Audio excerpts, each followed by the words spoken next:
Chris Sutton hasn't been afraid to stick the knife into Rangers, but maybe, just maybe it's a double-edged sword, eh? Ever thought that, Chris Sutton?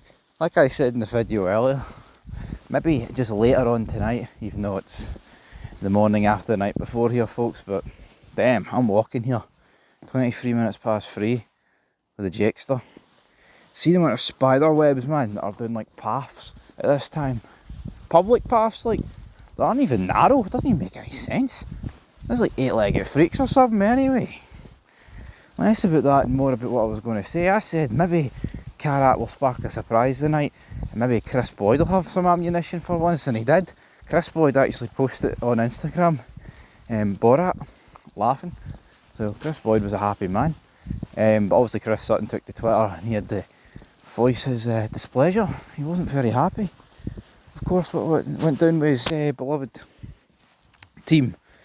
And before we get into it, you know what it's going to be. I mean, well, I haven't even. I've got the thumbnail together. I haven't really went through the Sutton tweet, but we'll just get into it then. I'll break it down. But anyway, he says, and I quote, "So many wrong things. Bad idea selling Kyogo, selling Kuhn before the most important game of the season, replacing neither. Brendan starting with a striker he doesn't want to start.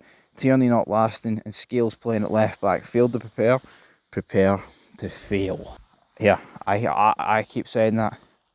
I don't keep saying it about Celtic, mind you. I keep saying it about Rangers.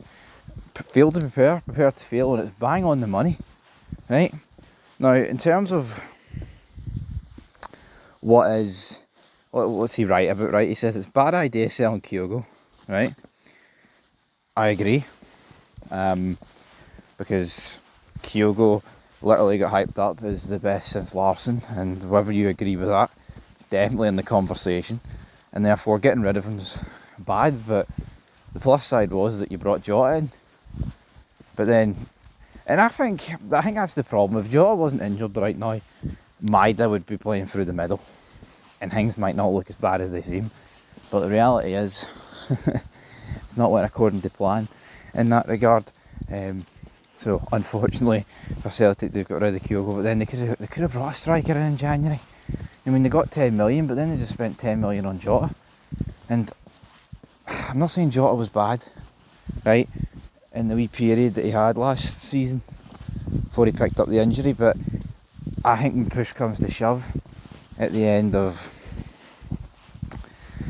Jota's tenure at Celtic this time round, I don't think Celtic will be looking back and thinking, that was worth 10 million.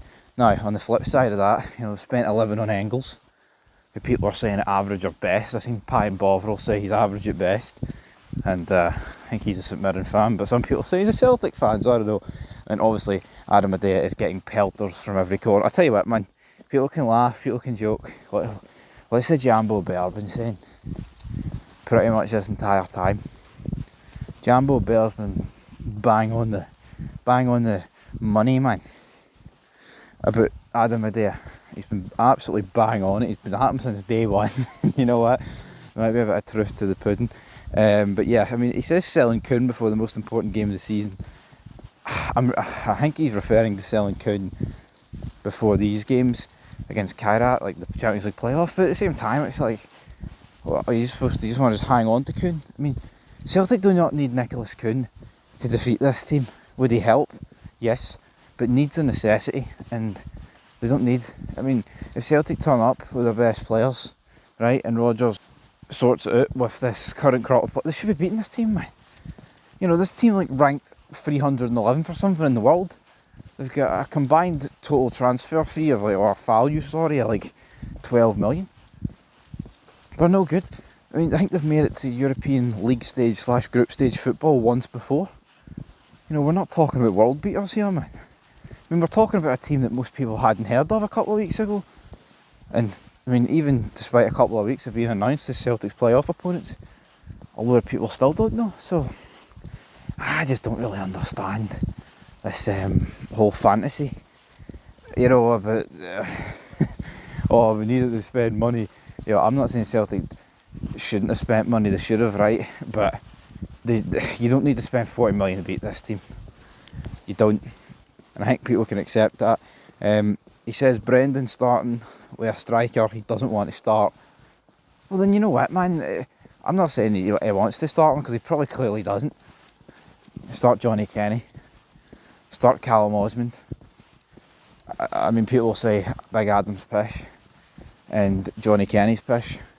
Don't really know hee-haw about Callum Osmond.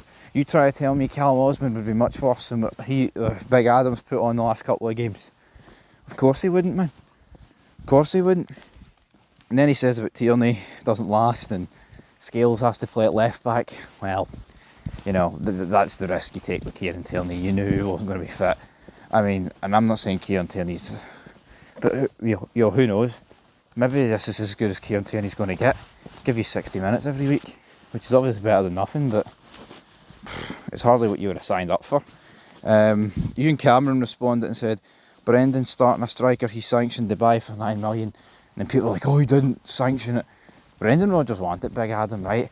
And I think the summer of 2024 has made the Celtic board go, you know what, man, we really shouldn't be spending any money here, because this is fucking ridiculous amounts.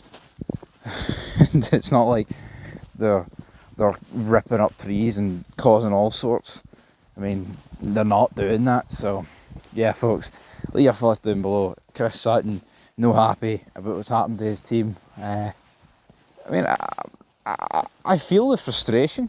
I understand a lot of it, but see, instead of pointing fingers 100% at the board, what about the current group of players, man? Look, Dyson Maida missed a one-on-one, right?